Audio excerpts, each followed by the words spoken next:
guys, welcome back to my channel. My name is Zoe and I'm very excited to be making this video because I made some videos over the course of the last year all about the process of like figuring out what you want to do when you go to college. And now I've graduated high school and I have a little bit, just a tiny bit more of an idea of what I'm hoping to do with my life.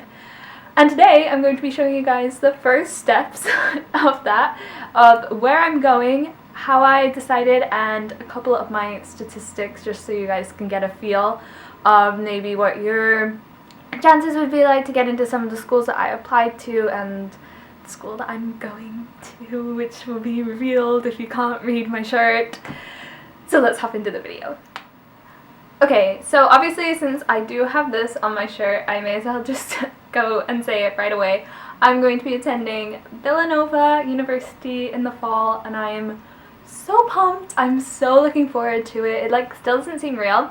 I'm going to be studying mechanical engineering, I think. I'm still a little unsure, but I had to like say something that I wanted to do because I knew I wanted to do engineering, so I put mechanical as my first because it's very broad and you can do a lot with that, so that is the main reason why I put it, even though when I get there, after I've taken some other classes and stuff, I might wind up changing, but we'll see. Okay, so with that being said, I'm going to start off with some of my statistics of like how, like things that colleges got basically. Throughout high school, I took a lot of honors AP classes. Anything that my school offered, I took that, and so that means I took 2 honors classes my freshman year, 2 APs sophomore year, and 3 honors, and then 2 APs junior year, 3 honors, and then 4 APs senior year, and then 1 dual enrollment class. And in these classes, I generally got primarily A pluses with a couple of A's and A minuses around there, and my school's grading scale goes from a 90 to 100 is an A, so a 97 to 100 is an A plus. Then on the ACT, I took it twice, but I only sent in scores from the second time. The second time I got a 34, and the breakdown was I got a 36 in English, a 33 in math, a 34 in reading, and a 32 in science.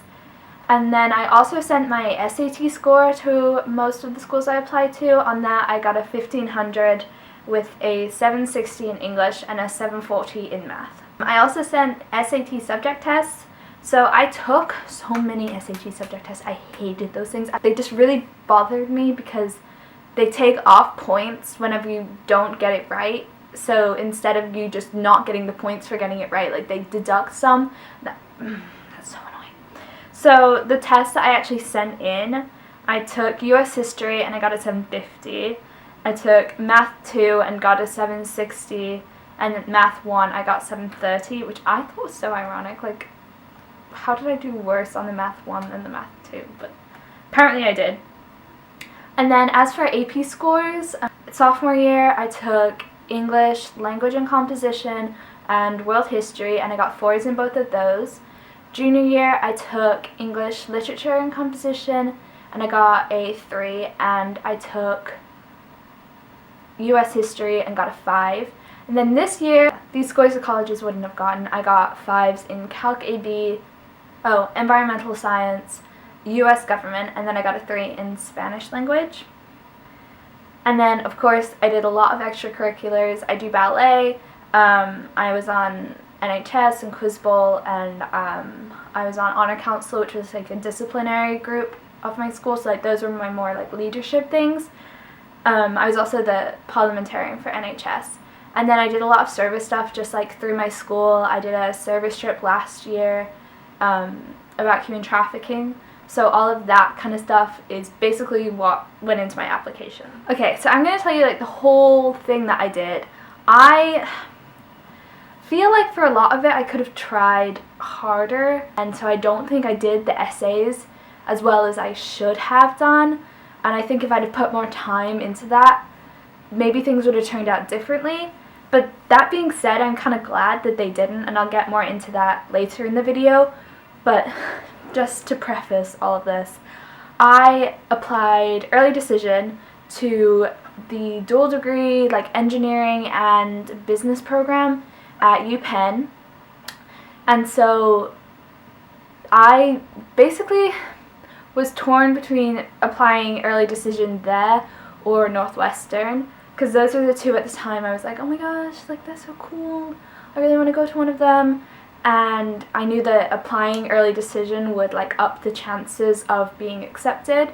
So I applied early decision to Penn, and then the months went by and I was kind of like, I don't know if I actually want to go there.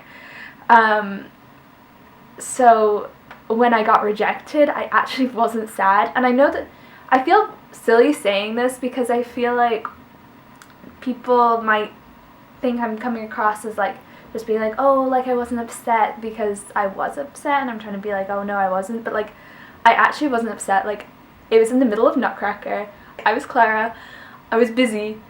And I was already stressed about whether I even wanted to go to Penn or not. And then I got rejected. I was like, problem solved. I can't go anyway. I just feel like me as a person, I would not have done well at a school like that, because I don't like a lot of competitiveness. And I feel like that is just what you're going to get at an Ivy League school. Like obviously I don't go there. I don't know.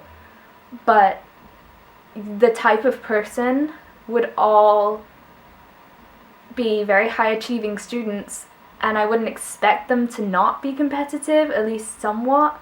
I think I'd be surprised if they weren't, because I know that if I was there, like obviously, like I am competitive when it comes to that, and I need an atmosphere that's going to help me not be so competitive and be more like community orientated and help orientated.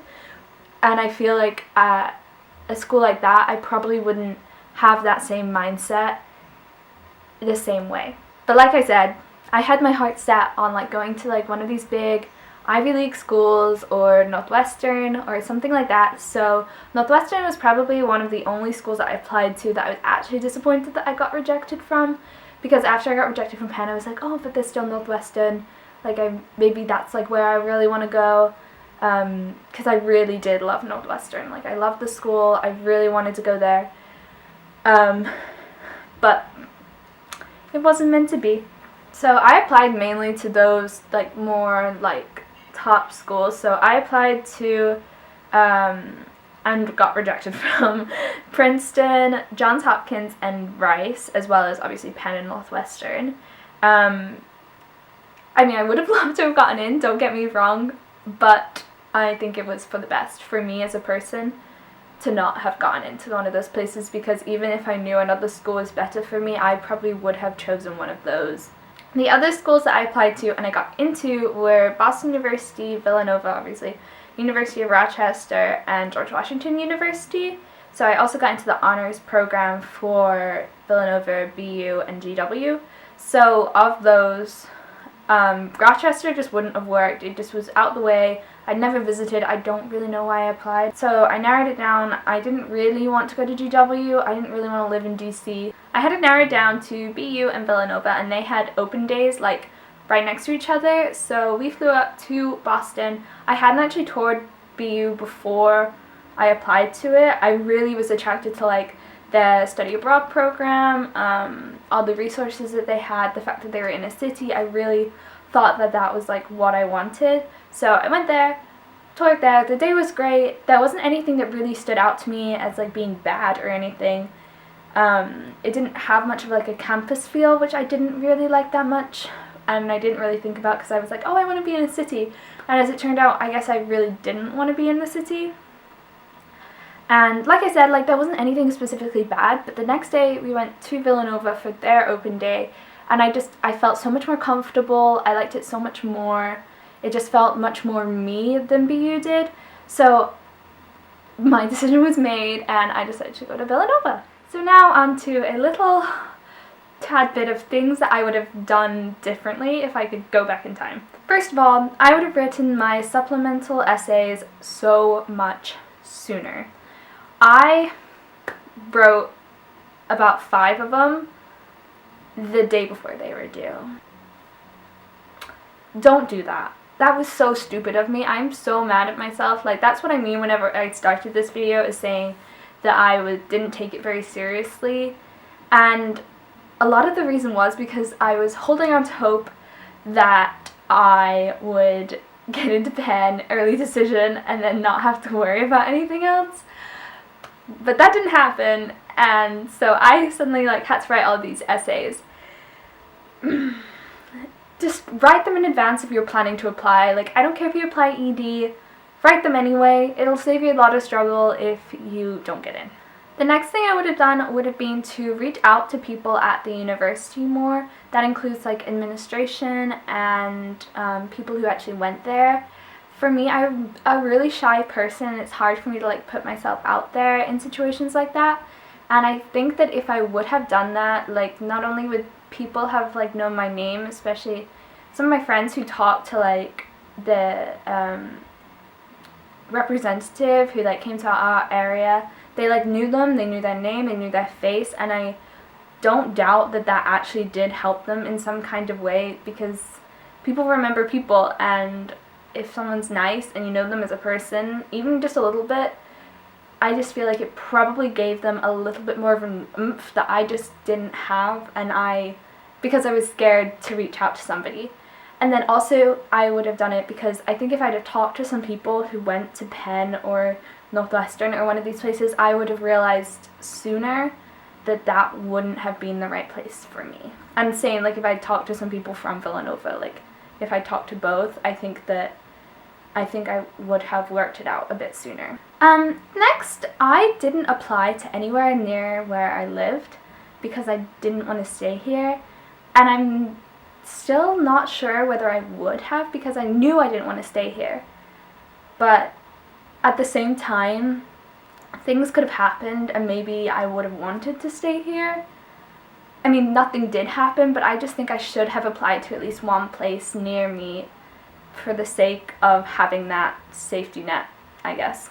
The last thing that I would have changed if I was to go back in time is I would have done more things that coordinated with what I was actually applying to, because I applied to engineering and literally most of my extracurriculars and extra things and even my supplements and stuff didn't really point to me being an engineer. They were all very artsy and about reading, or I do ballet on the side, I don't do or I do quiz bowl, I don't do anything that really has to do with anything engineering. I think I would have tried to do one or two more things on that front, because I could definitely see somebody looking at my application and then seeing that I'm applying to engineering and be like, why? Because I don't think I came across as that. But the reason for that was because I was very indecisive in choosing what I actually wanted to apply to, and I knew that if I wanted to do engineering, I had to apply into the engineering school, and then it'd be easier for me to transfer out rather than transfer in, if that makes sense. And I do want to be an engineer, so there's that. So that is about everything that I have to say for this video. I hope you guys enjoyed this little update and statistics and just information about my life, basically. The process was stressful and long and tedious, but it's over now, and now I get to do the fun part of actually going to college, and I'm definitely looking forward to it. I will definitely be doing a ton of videos for you guys all about it, all about the process of moving in and getting settled and actually doing college. So if you want to see more of those, make sure to subscribe and stay tuned, and I will see you in my next video. Bye!